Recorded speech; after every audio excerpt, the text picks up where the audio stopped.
Hello dancers and welcome to day 13 of our Corona Quarantine daily vlog. Teacher Joel here talking to you about the Chasse from Promenade in those slow waltz. Again, as usual, we're going to go over 3 different levels, our beginner, intermediate, and advanced levels technique, or a few tips at those levels specific to the Chasse from Promenade. Let's get ourselves started with the ladies or the follows Chasse from Promenade.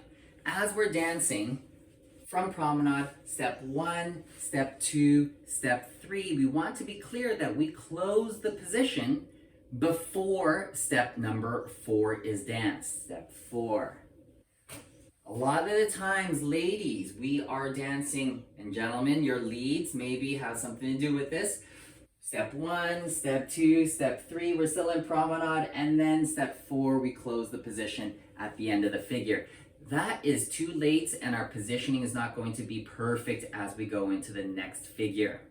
So ladies, I want you to be really clear about the 1/8 amount of turn. There are 2 eighths which equals 1/4 of a turn to the left. I'm going to demonstrate what I'm talking about here. So here's step 1, I'm in Promenade position. My feet are now aligned or pointed diagonal to the center. This is my line of dance, by the way. As I dance step number 2, notice I've done an 1/8 of a turn. Now I'm facing the camera. Here's my second 1/8 of a turn. Now I am backing diagonal wall, and I can finally dance my 4th step. Boom, and I'm still backing diagonal wall.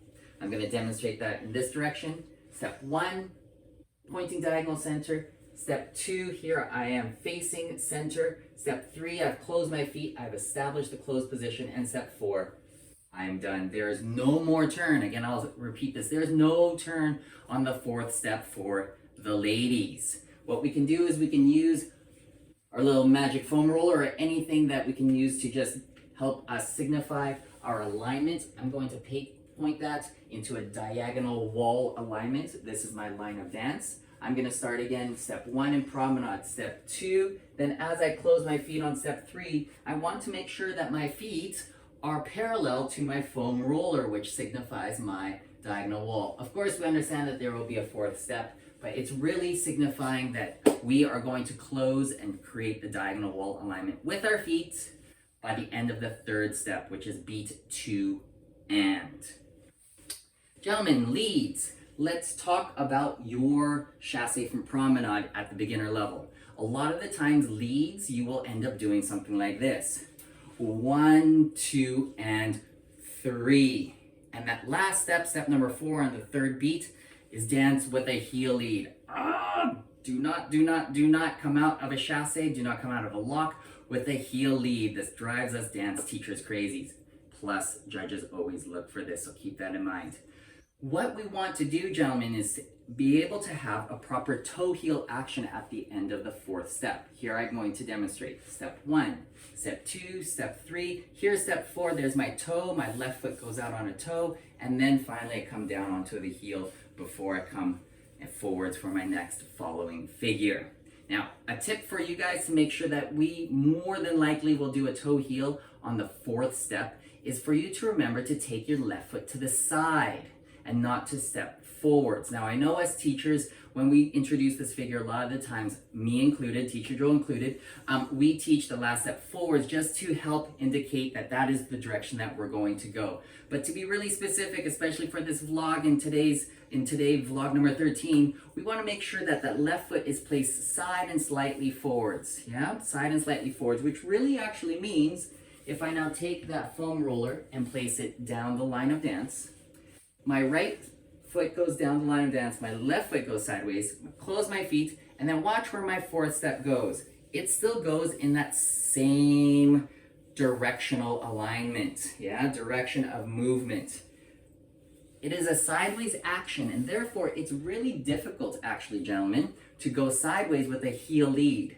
Yeah, so if we can remember, step number 4 is sideways, not forwards. There's a better chance that we have of going sideways with a toe heel action than with a heel lead. All right, moving on to the intermediate level. And this is basically for both leads and follows in the idea of turning our body either more or less, or our feet turning more or less. I'll repeat this. When we are dancing, for the majority of our dances, there's very few times where we maintain our shoulders and our feet pointing in the same direction for a long period of time. Think, what's going on there? Now we do need to understand in this situation, after our chasse from promenade, that the gentleman or the leads will be stepping outside partner in CBMP, usually for a natural turn. Ladies, you'll be dancing backwards in CBMP, letting the gentleman dance outside partner. So that we have that nice CBMP, gentlemen and ladies, we need to make sure that our bodies turn less. I'll repeat that, our bodies turn less to create the closed position. So in the beginner tip, I was talking about making sure that we do that eighth and an eighth of a turn for the ladies. Well, ladies, when we're doing that eighth and eighth of a turn with our feet, we're not doing an eighth and an eighth of a turn with our bodies. I'm going to demonstrate this already straight away with my foam roller and a rolled up yoga mat. Ta-da! Okay, so here I have the yoga mat on my center of gravity or my hips, and I have my foam roller up here towards my center of levity or my shoulder line. Gentlemen, ladies, and this is going to be an exercise for both of you. I want you to practice being able to now rotate the upper spine more than the lower spine, and then switch that exercise by turning the lower body more and keeping the upper body more quiet. We don't necessarily have to use these, but these are very great tools so that you can visualize what it is that you're doing. Now let's put this into practice specifically for the follows. Here I am in promenade position. And if you remember watching a previous vlog about the whisk, we talked a little bit about the shoulders turning less than the hips. Here's now step number 1 in promenade position. As I'm now doing step number 2, and here's my eighth of a turn, my hips start to match up with my shoulders. So everything at this point is very square or very neutral. But here comes now the magic. As I'm closing my left foot to my right foot, ladies, we are turning the feet. We're turning the center a little bit more, just slightly more, but mostly the feet. And notice what's happening up here with the foam roll. It's not turning as much.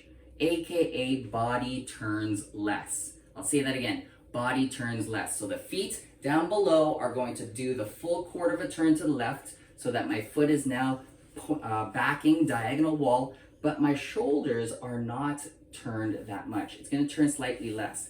And this position is going to be really helpful for when we decide to now dance backwards in CBMP so that the gentleman can step outside partner more easily.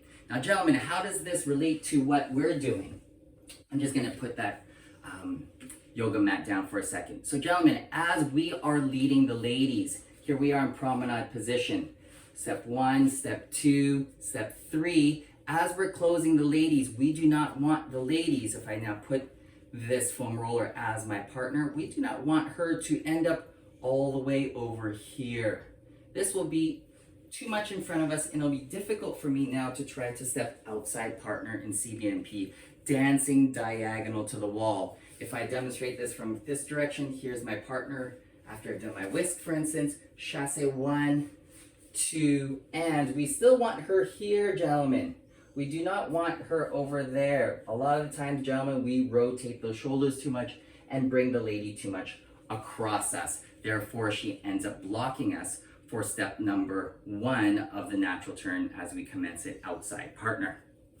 All right, moving on to the advanced level technique for the chasse from promenade. A lot of advanced dancers already start using swing and sway within their dancing. That is awesome. But what I find one of the biggest challenges is using it efficiently so that we can go from the chasse into the natural turn and create a long, smooth pendulum swing in the following natural turn. A lot of the times, what I'll see is this. We dance a chasse, 2, and as we're thinking about creating now a swing for the next action, we end up diving down. If you notice, there's an excessive amount of sway. My left side is coming down, and it becomes really difficult now to create a long, smooth, across the floor, leg action and center movement for step number 1 of the following natural turn. Ladies, it's going to look something like this. Here's our chasse, 1, 2, and then all of a sudden we get this sway, and then we're kind of stuck, and it's difficult to try to get the leg action underneath us and to get nice, powerful step number 1 going into that following natural turn. So what I'd like you to do is understand, if we use now these 2 tennis balls instead of our foam rollers and our yoga mats, is to understand these 2 points. Our lower point, we'll call it our center of gravity, we could just say our belly button, and this upper one, which would be our center of levity, or our chest, or our upper spine. Now, I want to make sure, whether I'm a lead coming out sideways with the toe heel, that I'm trying to create a metronomic action from my feet, which is down there, you can see the red socks, and the lower tennis ball.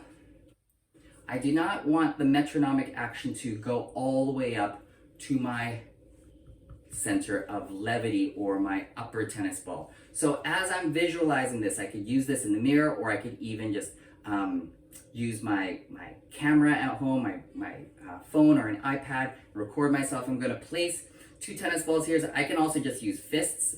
That's just good enough, but tennis balls are nice and bright. And we want to make sure that those 2 tennis balls are very much stacked over each other. There we go. So if I now dance that chasse, 1, 2, and I want to feel like I displace my lower tennis ball, or my center of gravity, away from my feet and create that metronomic action from my center of gravity, not necessarily my center of levity. And this will be the same thing for the ladies if I dance it this way so we can see the tennis balls. I'm a ballroom dancer, not a baseball player apparently. 1, 2, and ladies, we don't want to do this. You can see how now my upper tennis ball is moving way more than my lower. I want to feel like both of them are traveling quite consistently with each other. All right, there we have it. Beginner, intermediate, and advanced technique for the chasse from promenade. As always, thank you so very much for watching, and I have a special guest to say a few words to finish off this video. Hey, it's Michaela, and don't forget to click the subscribe button, the like button, and the subscribe button to watch more videos. And if you have any questions, ask my dad, aka Teacher Joel, in the comment section below. Bye! Bye!